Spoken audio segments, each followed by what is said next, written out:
I'm not frozen. Hey, everybody. Hello, everyone. Welcome, welcome, welcome. What is going on? Trying to go live on Facebook. Hi, everybody. Welcome today. We are talking about healing conversations. And we're going to continue our ongoing series every month. We are examining politics, mental health, looking unflinchingly at the emotional toll that this current leadership has been given to the American public, overwhelmingly so. Political violence and the legacy of white supremacy in public systems. And as you guys know, we have explored the psychological impact of Trump era leadership and its enduring effects on civil life. We have talked about malignant narcissism. Thank you, Dr. Buster, for that.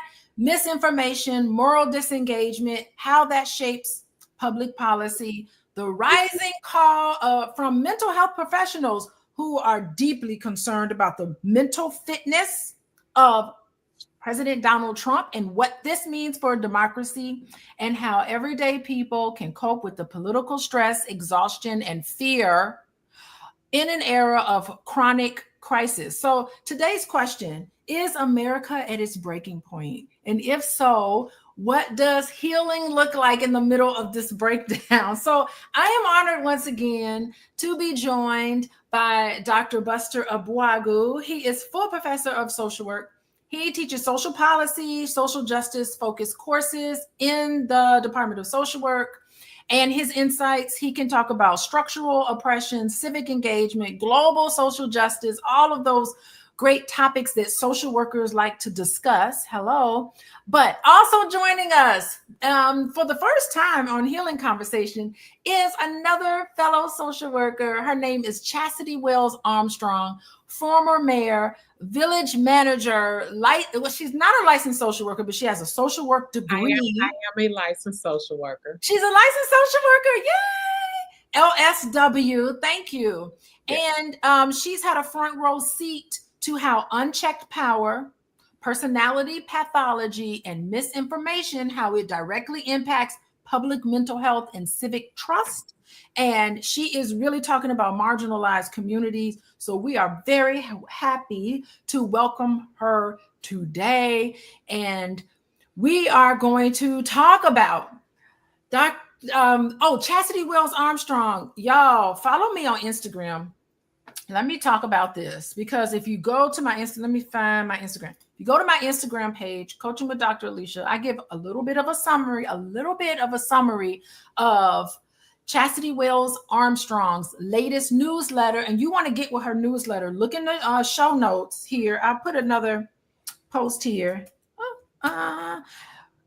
Be sure to subscribe to her newsletter here, and you will get all this information. She's helping you break down what's happening. And she had a recent newsletter where she's confronting the assassination of Minnesota House Speaker Melissa Hartman. Is it Hartman or Hortman? I think it's Hartman. An act of domestic terrorism fueled by white supremacy, and has sparked critical conversations across the country. But you know what? It has not sparked the conversations that we're going to have today. I haven't seen to date anybody really talk about this in the way that it needs to be talked about. So let's go right into the topic. I want to start with Chasity Wells Armstrong. Oh gosh, welcome here. Thank you for delivering such a very powerful newsletter. Tell us in your own words, what do you think is going on with this whole issue of domestic terrorism, and how does refusing to name it harm public trust and mental health? First of all, hello, everyone. I want to thank you all for inviting me to participate tonight. My newsletter is called The Leadership Catalyst, and I publish it bi-monthly, so the second and fourth Wednesday of the month. And you can subscribe. Thank you for sharing the link, Dr. Alicia. So this incident that happened in Minnesota is a prime example of how white men in particular have been radicalized, and there's just a comfort and a freedom now.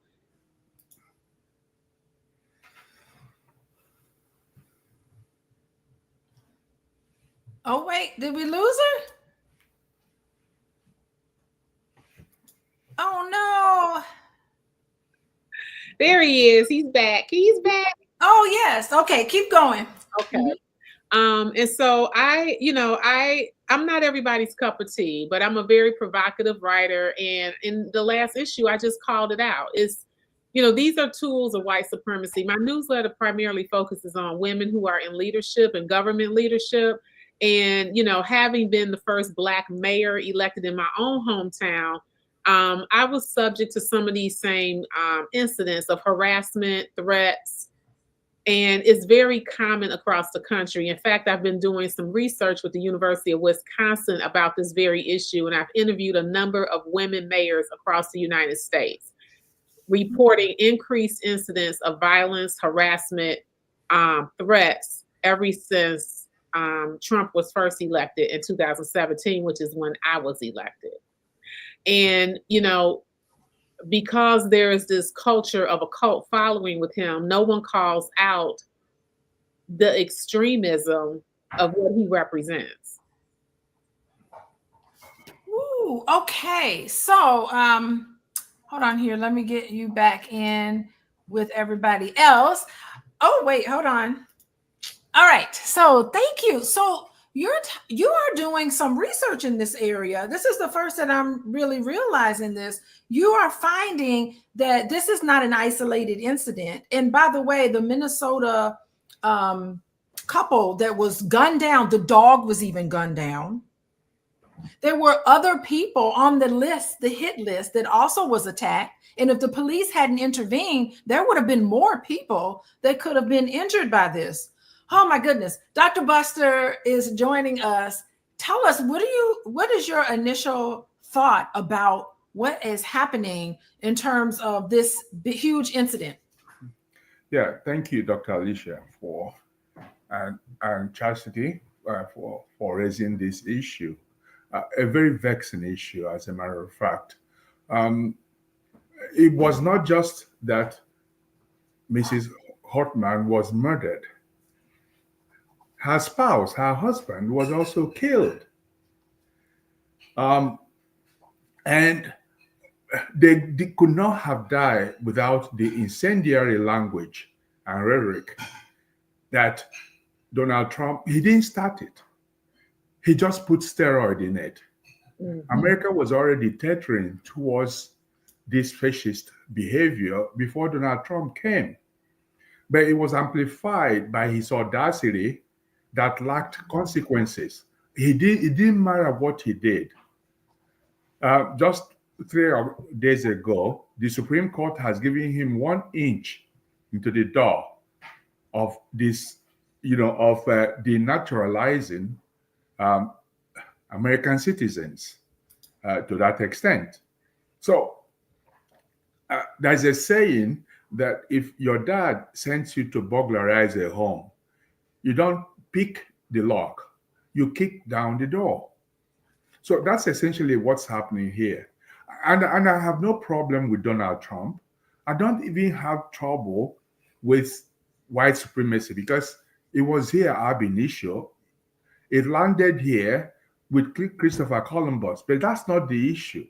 The issue is that the media, yes, which has the responsibility of informing, educating, and entertaining, have been called into the corner where they are now scared to even open their mouth. Assuming that it was a Black man or a Latino that had murdered 2 sitting senators in a state, all the media would have been up in arms and would have named it for what it is, which is domestic terrorism. America is not going to be destroyed from without.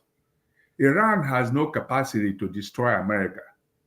Americans and white supremacists have the capacity to destroy America, and they are destroying it from inside out. Yes, they are.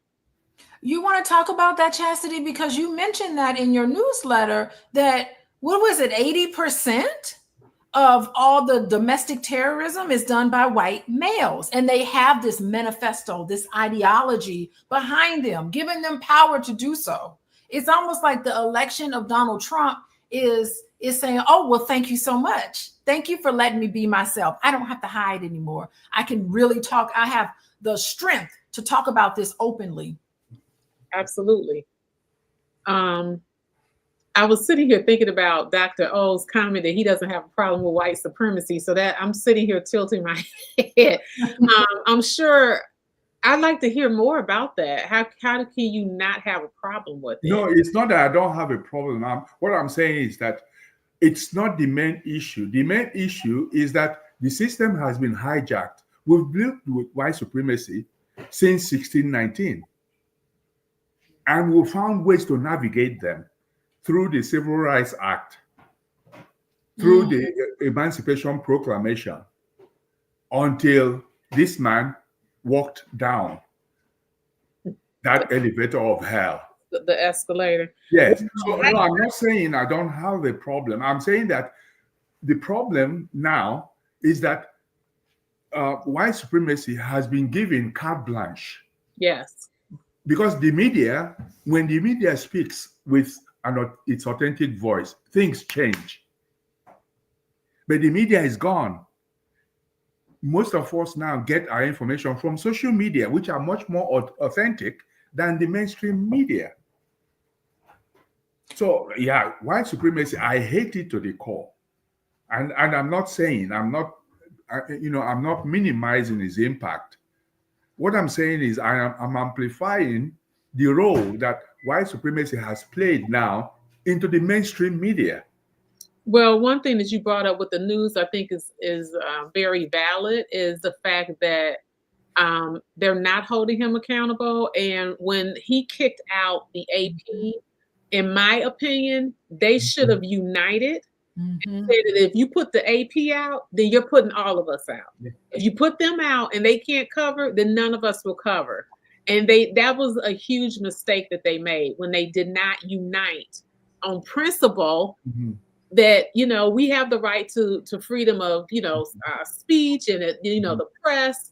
But who owns this press? It's white men. That was another crack, in the system that harmed us. You're absolutely right. And the other part is the fellow members of Congress. They have cowered to him. They're worried about being primary. They're worried, about all these things, and they have a responsibility to their constituents. I mean, and the U.S. House represents 750,000 people. Yeah. Each member in the U.S. House. And they are not thinking about their constituents. They're more concerned about Donald Trump. And then, of course, the senators have the entire state, whatever the state population is. So I see it as, yes, the media and also the fellow members of Congress. They are not walking in their lane and walking in the authority that they have as members of Congress. But the problem with I still understand the members of Congress. They are not there, essentially speaking. The philosophy under which they were elected has changed. The Fifth Estate is the last bastion of control that, with regard to fascism and the Fourth Reich, which I have now termed the United States. The media should not be tethered to the apron strings of anybody because it's called the Fifth Estate for a reason. You cannot primary the Fifth Estate.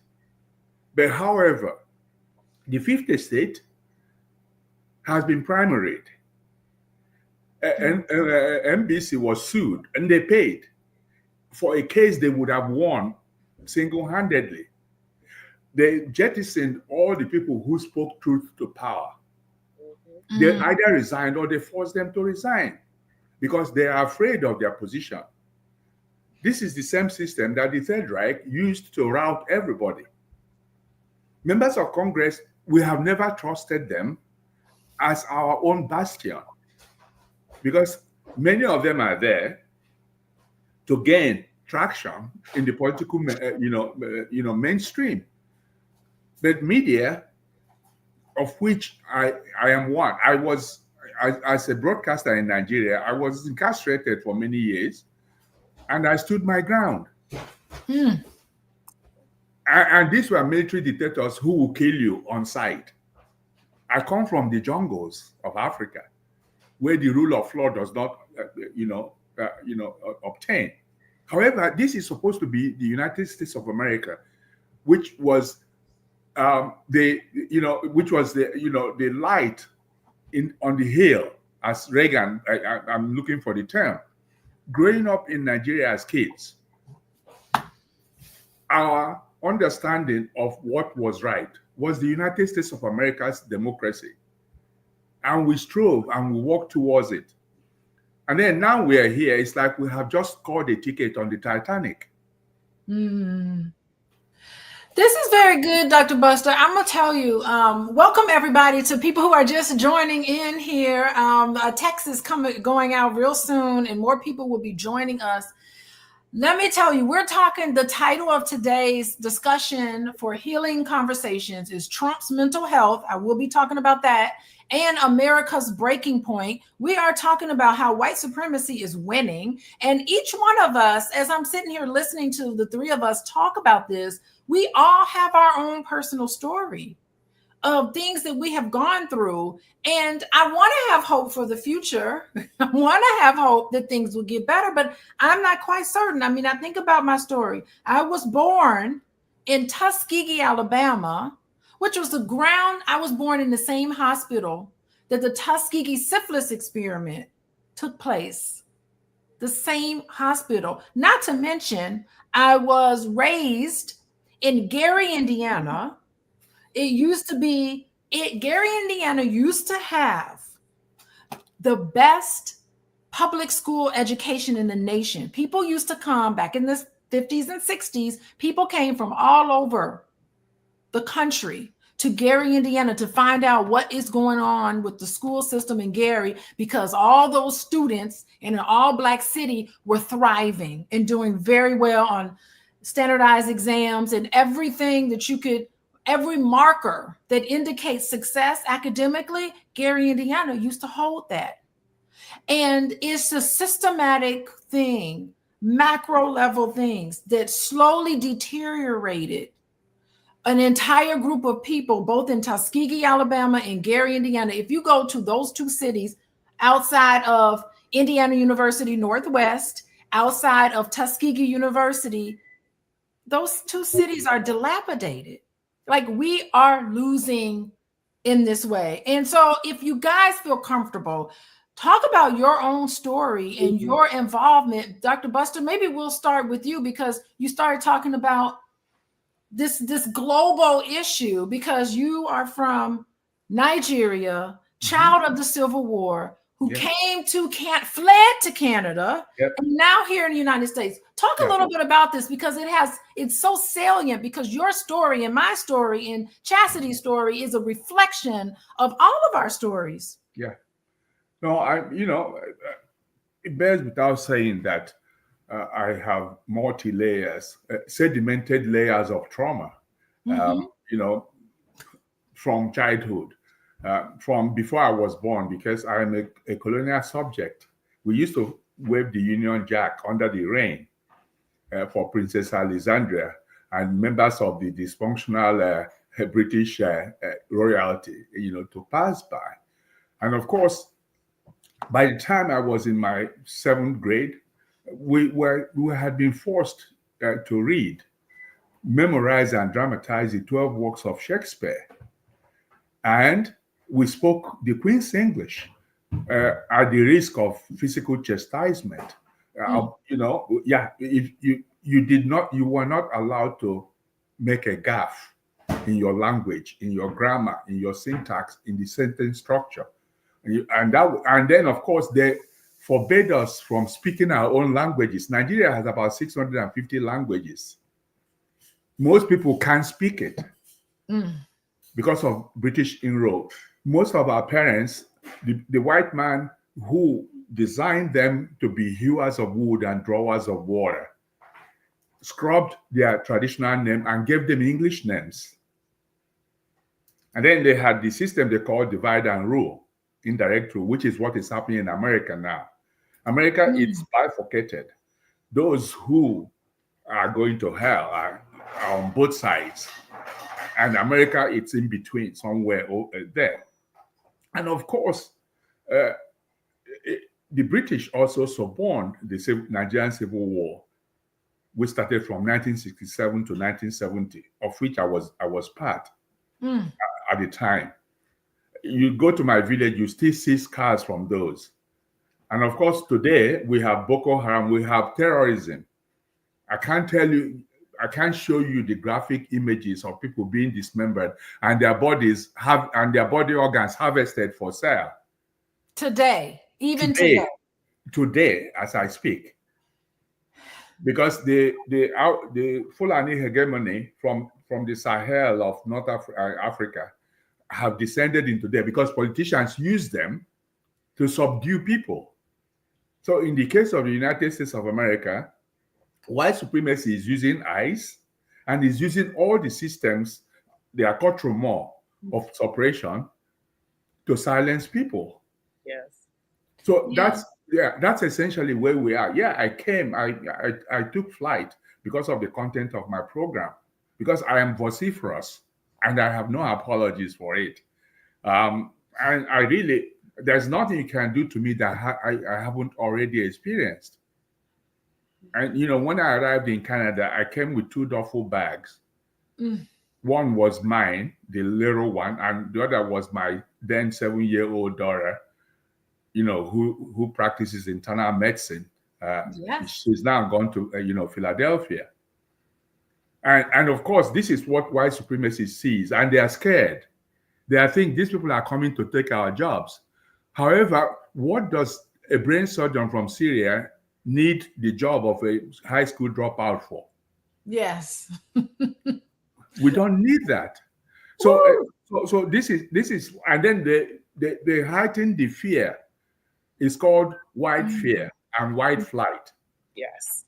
And because of that, they see you, they see me as the problem that they have. But the problem they have is not us. It's inbreeding. It's incest. Yeah. It's lack of education. It's addiction to opioid. Yes. Because remember when it was crack cocaine, and then they said all the white supremacists said, kill all the blacks, put them in the dungeons of American prison. And then suddenly it was their turn, and they were dying exponentially, much more than black youths have died. And now they remember that they have to apply empathy. And that's why you have NACAM all over the place now. So that's where we are at. It's white fear and fragility that is brought. And then, of course, the people who support the white supremacists who are not white think they can feed from what falls from the master's table, the crumbs. It's an illusion. Yeah, I call them people who think that joining forces to self-immolate will increase the size of their penises. It's not, because they still have the small penises, regardless of what they do. They will never become white.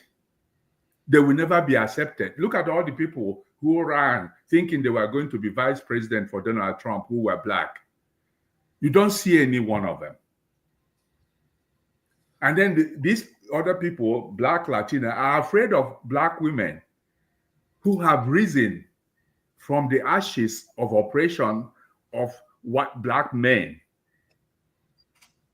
have education, are exponentially more educated than the black men. And they don't need, most women, black women do not need a man to survive. The men do need them. So that's where we are at. Yeah, I think it's interesting. Thank you for sharing your story. But underneath all of this white supremacy really is the deep-seated feelings of insecurity, of understanding and knowing that you're not as much of a man Mm. You know, as the others. there's this thing about oppression. Yes. If you oppress me externally, it doesn't affect me. If I internalize the oppression, it Yeah. then attenuates and stultifies all effort I make to rise above it. So these people are suffering from internalized oppression, Internalized oppression. Because which how are leads we to sitting here? paralysis of the Real mind and the body. Yes. Yeah, I mean, look at, even though the suppression is there, look at us now. Like nothing really can stop us. Thank you, Dr. Buster. I really appreciate that, because I've shared my trauma historically. You shared yours. Chasity Wells Armstrong. I love saying all three of your names. I know. Chasity Wells Armstrong is my favorite name in the world. No, I love her. I love her name. That's why it was Isn't not. it It was great? easy for me to Chastity. The remember word it. chastity is beautiful. Okay. Yeah. So tell us, Miss Chasity, tell us what is your story, and so that everybody can get a better understanding of all of us and where we're coming from, because we know what we're talking about. Tell us your story in politics. Well, I never had any intentions on running for public office. But I was a non-traditional student, so I started getting my formal education in my 30s. Had a great policy professor that I absolutely loved. And when I really realized how impactful policy is and how it's used to create systems of oppression and uphold them, I was really led to go into that work. So I ended up serving as a policy fellow in DC in 2007. And I knew at that time, this is what I wanted to do. I wanted to work in public policy. I had been asked to run for public office. I thought people were nuts. I still had two kids at home at the time. And so I started out in a small position, like a committee woman, and started getting involved in my community with the domestic violence board. I was a leader in our National Association of Social Workers, Illinois chapter. I was Calumet chair and then vice president. And so just started getting more hands-on experience and being more involved in the community. And then in 2015, I ran for city council, became the first Black woman to represent my ward, and then decided to, try to have a conversation with the mayor at the time. She was a white woman. She was the first woman that had been elected. And I grew up on the east side of Kankakee. So Dr. O talked about white flight. I lived through that in the 80s in my hometown. And that's when you saw, factories leaving, communities, gangs, were prevalent, gun violence, and it's still prevalent. Those gun violence is still an issue in my hometown. I went to talk to her because when I was on city council, she never once called me. She never asked me for a vote. She never discussed anything on the agenda. And I wanted to know why the east side of town where I grew up looked the way that it did. It had been divested for decades. And when I went to see her, she literally was like organizing things on her desk. She was not interested in anything I had to say. And I had to fight to get that meeting, even though I was an elected official, because her executive assistant would gatekeep. And, what's your question? What do you want? Kind of thing. And so at that point, I was like, she doesn't even see us. Like, she really doesn't see us. And so I decided somebody needs to run against her. It didn't have to be me. It wasn't about being the first African-American, and none of that. It was about getting somebody in office that saw the entire community and that was going to work for the entire community. And so they underestimated me, like they always do Black people. I did not come from an affluent family. I did not have a political family. They didn't know who I knew. They didn't know I could raise money. And they were completely blown away and devastated the night of the election. In fact, they started orchestrating a strategy to come after me. And they really did for 4 years. I mean, for the entire 4 years, it was hell. So, and they, and they use the tools that they always do, that we're not qualified. We need to hang the flag upside. They were so devastated. Like we should hang the flag upside down. I mean, it was just, it was insanity to me. I didn't have a fire chief. The police chief left didn't have a conversation with me. This is very common. If you look at Black women, in fact, 2017 was the year of the Black woman mayor. So that was, I think Essence dubbed 2017 as year of the Black woman mayor. And so it's a very common experience that when we become the executive and we are driving the agenda, hell breaks loose. Mhm. And I was naive thinking that they would cut up for maybe a year. But once they saw my heart and once they saw how hard I'm working, that they would come around, because if people run for office, they obviously care about the community. They have different agendas. A lot of them are there to get inside information because they have businesses or investments and those types of things. They're not concerned. And so, so it was, it was a rough 4 years. I worked really, really hard. When you talk about disinformation, it was constant. And that's a tool that they use as well. So they really try to shrink women, and that's why I'm so outspoken in my newsletter and just call things out. And I call men in my newsletter to give them tips on how they can support women in leadership, because we see the tactics all the time. She's not qualified, or she slept her way to the top. I mean, these are the same things. They did it with Vice President Harris. Yes. Yeah. We saw them do it with her. And so it's a very consistent playbook that they use to try to shrink women, shame them, humiliate them, shut them down and discourage them. And I'm here to support them. We need women running for public office. We are 50% of the United States population, women. Mhm. We are 50% of the workforce. And when women have the resources, they take care of their families and they take care of their communities. And I am unapologetic about that. Mhm. Yeah, I really love what you're saying. And we need men as allies. Yes. Absolutely. We need men as allies to let them know that the ascendancy of a woman to a position does not jeopardize yours. No, it does not. If you are not qualified to be anything, you let the people who are qualified to do it, because women hold half the sky. Mhm. And they need men as enablers, as allies to get it done, because these men, most of them have daughters. Mhm. So they need to bring themselves to a position where they are not scared of their own daughters. Because, God forbid, one day their daughters are going to be in a position where they are not supported and dragged down. So it comes without saying that common sense is not common. So aside from just women, because women do not populate the earth all by themselves, there is something called men. And men should be women's allies for those who hold half the sky. And for the fact that every single man, to all intents and purposes, have women in their lives, unavoidably. So it's stupid to self-immolate. Mm-hmm. Yeah, and I really like this because it's so funny. Like my home institution, when Donald Trump became president, it was let's talk about what that means. And I had nothing to say. I had nothing to say, because the only thing I have to say is you'd rather hand the country over to someone who's a blatant racist, narcissist. You'd rather hand the country over than to see a Black woman in leadership. And I just did not have the words to express it, even at my home institution or around some of these so-called allies. I don't really see, I'm using air quotes because in my experience, I don't see an ally. I don't have an ally that I can feel like I can really engage with.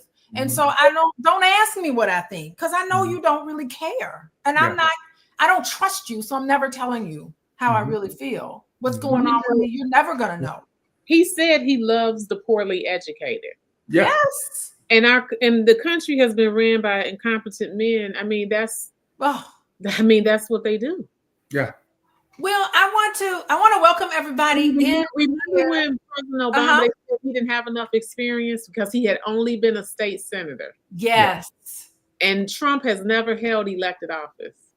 He hasn't served on a school board. It's a double standard. Yeah, and the niece said that somebody sat his SAT for him and got paid. So they prefer somebody who is not only a blatant racist and narcissistically disordered personality, they also wanted somebody who was grossly incompetent. And of course, America, those who voted him deserve him. Yeah, that's really something. And I also look at like Michelle Obama, some of the attacks that she's been getting. I mean, she is killing it on her social media posts and everything she's talked about. She's so articulate, and I really see and really explains what it's like for her being in the White House. She's been very outspoken. I really love that she is doing that because it just resonates with everybody. I want to talk about the No King protest here for a second because as Dr. Buster knows, I've been really talking about how we're going to resist. Let's shift the conversation. The last few minutes of our discussion about answers we're at our breaking point as America. There have been more and more people that have been waking up. The No King protest was the largest protest in the history of the United States of America. I was happy to when I saw that. It's grassroots power. Is the resistance, do you see the resistance really swelling and winning? Or are we just going to see more Congress people just kind of bowing and allowing a certain element get its way? How do we define winning in this era? And because we're still fighting for safety, we're still fighting for truth, we're still fighting for leadership that reflects justice. And how about we go to you, Chasity? Tell us what you think. Give us some perspective here. Well, there are some things happening. For me, when I see women stepping up to lead and not being intimidated, that's a win for me. Virginia, I believe, is getting ready to have a woman governor. And that's through ranked choice voting. So there are some groups that we have, like Represent Women, Vote, Run, Lead, She Should Run, Emerge. There's these different groups that are really focused on helping women get elected into office. And ranked choice voting is an initiative that allows people to campaign civilly. So if you're in front of an audience and, if you're going, if this person is team Dr. Alicia, well, make me your second choice. And it's creating a culture where people campaign in a way that's on the issues, that's not personal attacks, it's not disinformation, it's on the issues, is in a way that's very civil, and it's more representative of who the voters want. So when I see that, I look at that as a win. I think we win by building community wherever we are, where we feel safe. And I think we win by continuing to advocate. Okay, building community and advocating. I like this rank voting of choice voting, RCV, which is all about the issues and not all these other things that don't matter. You are ranking people based on these issues. I love the fact that women are starting to be involved. I will keep an eye on what's happening in Virginia. Dr. Buster, what do you have to say? No King protest. Are we resisting? I was out of the country as I am now. So, but I was glued to all the media, not mainstream media, because I lost trust a long time ago. They are liars. They are knaves. They are not even worth the paper upon which their names are imprinted. So I saw it as the largest movement. However, we can move all we like. The issue is in those who we have bestowed the power to implement the policies. In the end, it lies with 435 members of the House of Representatives and 100 members of Senate.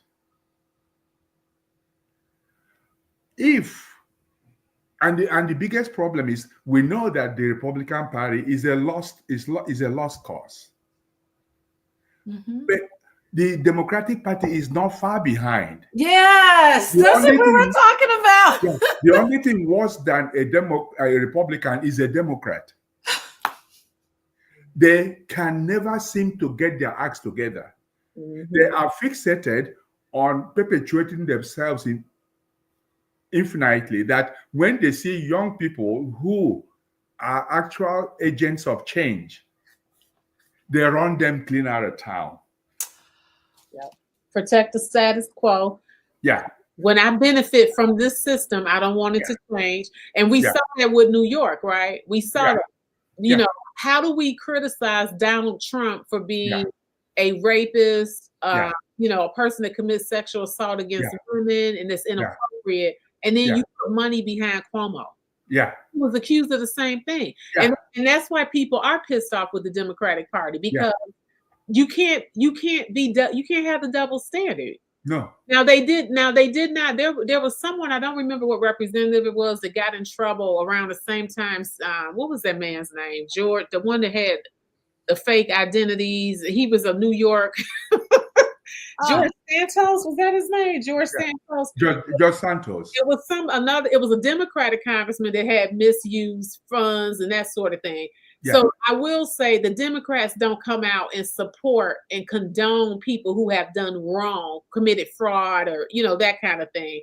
But to put money behind somebody like Cuomo, it's a bad look. It's a bad message, and that's the stuff that has to stop. Yeah, and then the issue of dynasty. The issue of dynasty. Cuomo's dad was in charge. Right. Cuomo himself came, and his younger brother used his opportunities of power, privilege, to promote his brother, who, by the way, is no better than Donald Trump in everything that he's done. He's not only a bully, he's worse. So the biggest problem we have, like I said, the only thing worse than the Republican Party is the Democratic Party. It was Debbie Wasserman who gave us Donald Trump in the first instance, because she did everything to make sure that Bernie Sanders did not win the primaries. And then, and shooed in Hillary Clinton. Which people did not want. They didn't want that dynasty. No, at that time, we didn't want. She had a lot of blood on her hands. Although I don't think she would have made a terrible president. And you will see that Debbie Wasserman is still voting with the Republican Party, even recently. So, if by a stroke of providence, the Democrats can rebrain themselves, because virtually the cranium is empty. So what are we supposed to do? What is the answer? Chuck Schumer won against D'Amato, who was his professor, and he hasn't done anything for the Democratic Party since he was there. Mm-hmm. And who's speaking out? Who are the voices that are speaking out? What is going on? It's the women. Yeah. And then they brand them. Alexandra Ocasio, if they had a way, they will harm her. This guy who killed Mr. and Mrs. Hartman had 70 people on his hit list, 70. But nobody is calling it out. So, to all intents and purposes, this fever can break. Donald Trump is not only a man-child, he's also yellow-bellied. I remember when the Mueller report was coming out. He was scared. He said, "I'm losing the presidency." If the Democrats can rebrain themselves, remember what the word rebrain, put some brain back. The next election, the midterm, it's November 3 next year, which is around the corner. Therefore, to this extent, and because both the House of Representatives and Senate are just a couple of members short of the majority by the Democrats, if they had a way and have a sense that they carry with them, Donald Trump will become a lame duck by November 4. Oh boy. Well, he's got his big, beautiful bill that he's putting through, and it looks like not enough Republicans are going to come up to the other side. It's gonna happen. Yeah, that's the resistance that really matters. Yes. If we can all march across the globe. If the people who are supposed to make and implement the policies are eunuchs, nothing is going to change. So what do you think is going to happen? Are we going to have more protests? Are we going to have more and more people on the street? What needs to happen? Approval rating is so low. Yeah, what needs to happen is to make sure that those who have been bought and sold, whether they be in Democratic Party or whether they be in the Republican, are not allowed. Yes. I think I said that in my newsletter, didn't I? That they all should be voted out, that the people that have been complicit. Yeah. Yeah, let's get a list. Yeah, and when you vote them out, the rest of them will take a cue from that. Because even Democrats that confirmed appointees in the Senate, Senator, why would you confirm Tulsi Gabbard? Yeah. The FBI guy. Yeah. Why would you confirm? Yeah. Why would you even confirm Marco Rubio? Little Marco. Yeah. Little Marco was an anchor baby. At the time he was born, his father was not a citizen. So today he has no birthright citizen. The woman that's over Homeland Security. Yeah. Yeah, they should be. The dog killer. Yeah. But the thing is that Tulsi Gabbard and Hagsett, they're fighting right now. They're not even listening. Tulsi Gabbard was like, "Here, did you read my briefing?" He's like, "I don't."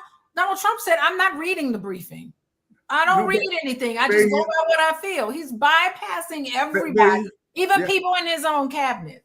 Yeah, but he's not called Hell's Gate for nothing. He's incompetent. He's just a soldier. He has nothing. And then, of course, I'm sorry for genuine alcoholics. He's an unrepentant alcoholic. You talking about Hegseth? Hell's Gate. Yeah. Hell's Gate. That's his name. Yeah. Yeah. So those are and of course, and there's this DOJ woman. So, and we were telling them about Project 25. They didn't listen. They were more interested, even the nice people were more interested in eggs and milk. They are not getting the eggs and they're not getting the milk. So the people who are voting live in trailer homes if they can afford it. So that's the biggest resistance. The other resistance will be to create a term limit for the judiciary. I'm all for term limits. Because the Supreme Court. Yeah, because the last the last constitution, the last revision to the U.S. Constitution was in 1992. Yeah. So it wasn't. We're not talking about 1776. So which means that the Constitution can be changed. Absolutely. And I agree, they should not be there for life. No. Because we saw increasingly, especially from George Bush and 9/11, how those who are policymakers relinquished their positions to the executive. Which is what they're doing now. Which is what they're doing now. And I can't for the life of me believe that a Democrat will vote for anything that will be inimical to the growth and development of their constituencies. But they do, because they either have been bought and sold by the IPAC or anybody.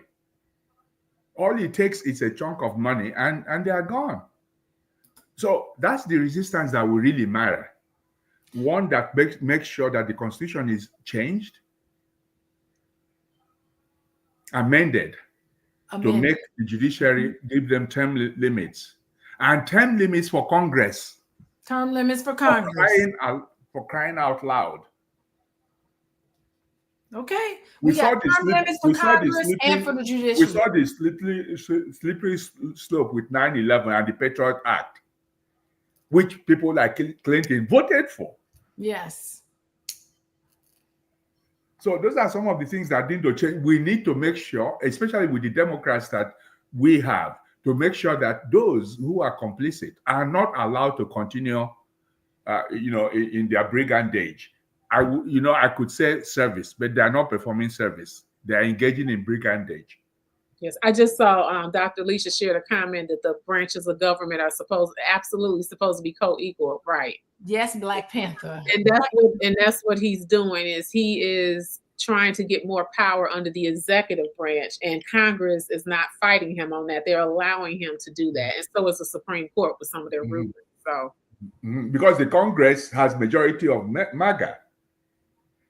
Therefore, to turn the tables, the Congress, the majority of the congressional body has to shift. And if it shifts, then when he makes his executive order or something, Congress will disapprove. And he will become automatically a lame duck. Hopefully we have elections, because he said during his election that you just got to vote for me one more time. We got it taken care of. Yeah.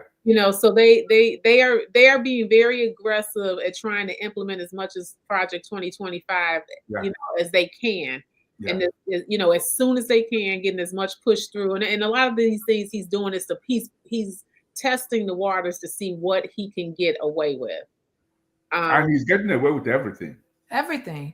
And he has walked back on some things. So I do believe the protests are like with the farmers, right? Yes. He's walking back some of those things when he's seeing that people are out in the streets and they're upset, and this is how we're being impacted. We don't have workers. We have people.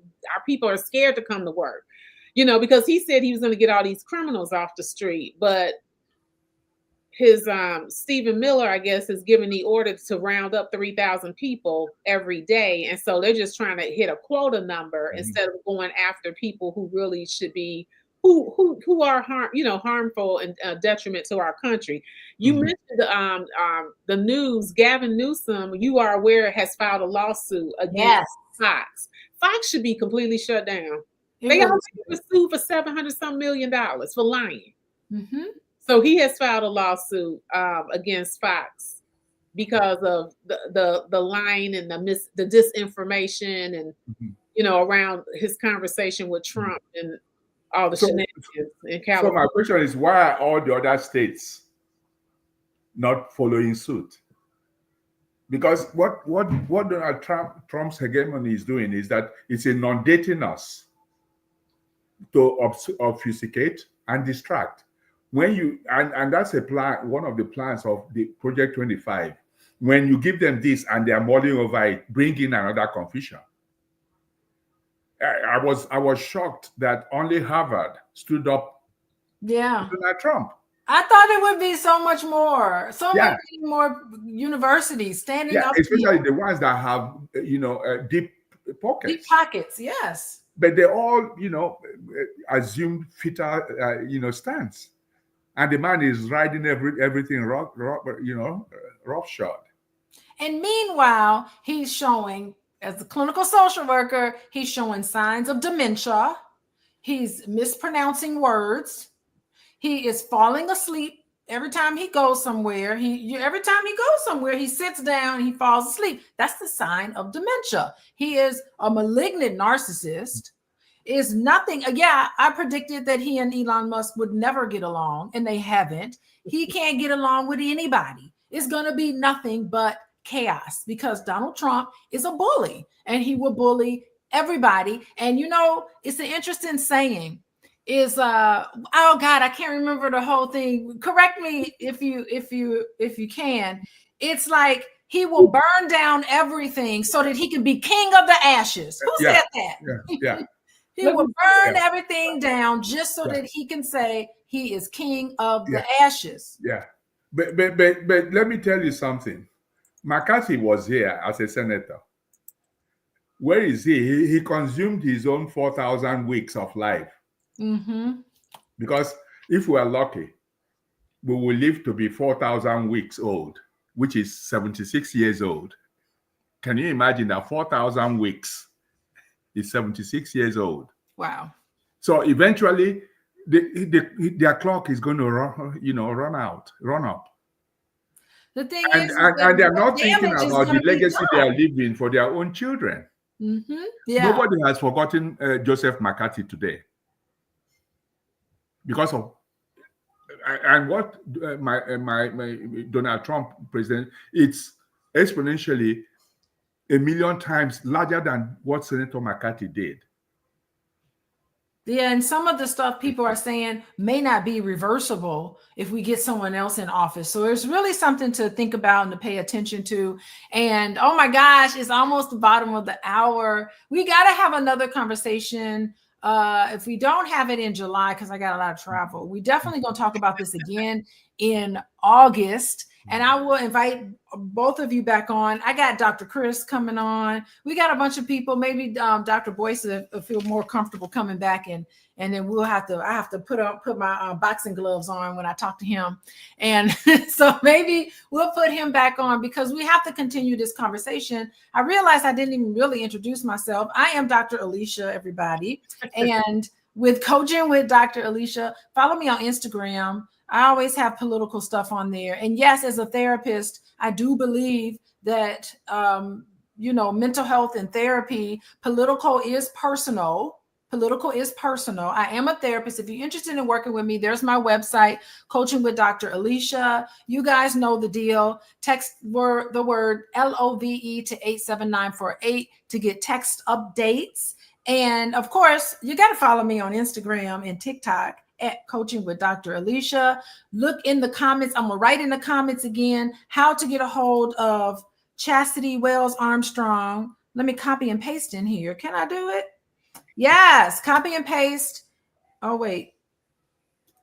Copy and paste in the chat all of the different ways that you can subscribe. Just subscribe to Chasity Wells Armstrong. How about we take a few minutes? I know it was a lot that we had to discuss today. We'll start with you, Chasity. Some parting words, some more information that you want to convey to everybody that was written in your newsletter that maybe we didn't get a chance to cover. What do you have to say to us? Tell us before we leave. Again, I just want to thank everybody for joining us tonight. My newsletter is The Leadership Catalyst. Dr. Alicia shared it in the link. My website is ChastityWells.com.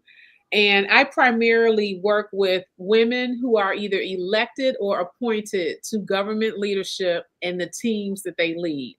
So I help with strategic planning. I help women to navigate the biases they face as women in leadership, those gender biases, help them to stop over functioning and set some boundaries so they can maintain their health and wellness, and also help them to build strategic partnerships so they can have more impact in terms of their vision, executing their vision, and building capacity to do the work that they want to do.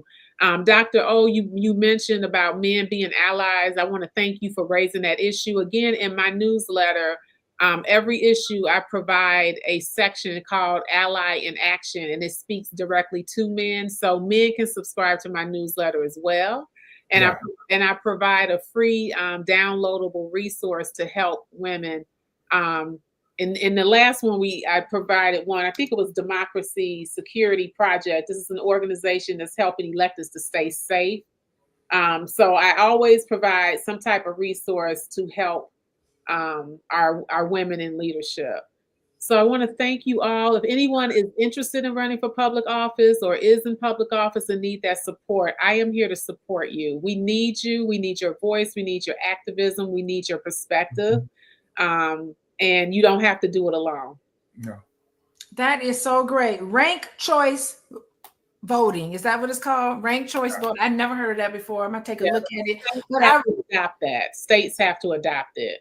Beautiful. And I don't think we need to see some of this violence and think that we have to ignore it. No. Think that we have to, oh, I don't want to get into politics. I don't want to get into that kind of stuff. Maybe this is a signal that all of us really do need to get into politics. We need to advocate for term limits. That would be the best resistance there. Get some of those people out who have been greasing. Their pockets have been greased by these big corporations. And it's not just Donald Trump doing it. He's doing what all the other presidents have done, and Obama included. So we're nonpartisan here. Go ahead. Dr. Wait a minute. Now okay, that's another conversation. I can't believe Obama is being compared to Trump in terms of greasing his pockets. He has. There's been some criticisms about some of the things, the policies that he's had. I've listened to a few people talk about some of the things that Barack Obama, not to the level of what Donald Trump is doing, but there has been all the presidents gave away his Nobel Peace Prize money. Okay, it's true. We'll talk offline. It's true, but he's not a total saint on a lot of things. There were some things that he's done that I kind of scratched my head about, and I was like, I don't know if I agree with everything that he's done. I don't think he did enough in office. I wish that he would have done more, but that's my. But he couldn't have. He's surrounded by white supremacists. I was just getting ready to say that was John Boehner. Yeah. They were blocking everything he did. Yeah. I remember that he just let him appoint the Supreme Court justice. Remember? Yeah. Yeah, he did some pretty good stuff, but he wasn't, some of the things he did, the bombing of that Libya, and some of the things that he did, I didn't necessarily agree with. Some of his policy. Nigeria has actually accused him of electing a former general who destroyed Nigeria by sabotaging the existing president at the time, Dr. Goodluck Jonathan. But the thing is this: he who is without sin, let them cast the first stone. Mm-hmm. He is not a saint. All the saints are dead. But there is no moral equivalency between President Obama. No. They set all kinds of traps for him. There was none that was explicit. They even came after him for wearing a tan suit. I remember that's when I went to work in Congress, was when Obama was elected. Yeah. So I lived through that. Yeah. And then Michelle for wearing a sleeveless dress. How she's been scrutinized is unbelievable. Yeah. So for me, my last word is you have to be the change you want to see. Yes. And how do you become the change you want to see? You have to deliberately use your human engineering. That means you need to vote. You need to get out all those who are not advancing you, because anybody who cannot increase you will ultimately decrease you. That's a word. So don't think you can't change things because it's just you. There is something we refer to as critical mass. It takes much more persons to form this critical mass, and you have to be deliberate. Yeah. Mm-hmm. Final words any more other final words from you, Dr. Buster? Yeah, that's the issue. This fever will eventually break, but we have to be responsible for it breaking. Okay, well, term limits, all the chaos. Hopefully, this big, beautiful bill will not get passed. It looks like it will get passed, but I hope that it won't. I like some of the things that we've said here to contribute to the resistance, and I think healing is possible. I don't think we're helpless. We're not broken beyond repair. I do think that the No King protest reminds us that resistance is alive, even on the streets. People are starting to wake up. in a peaceful way. And I think that's so important for us to get involved. Please subscribe to Chasity Wells Armstrong newsletter. Her link is in the chat. Don't forget to text LOVE, LOVE, to 87948. And watching more episodes on YouTube, go to Coaching with Dr. Alicia on YouTube. And I want to say goodbye to everybody. Thank you for joining us, everyone. I see you in here, Black Lexicon, Rhonda. Welcome, Rhonda, and everybody else that joined us tonight. Goodbye, everybody. Have a good night. Have a good night.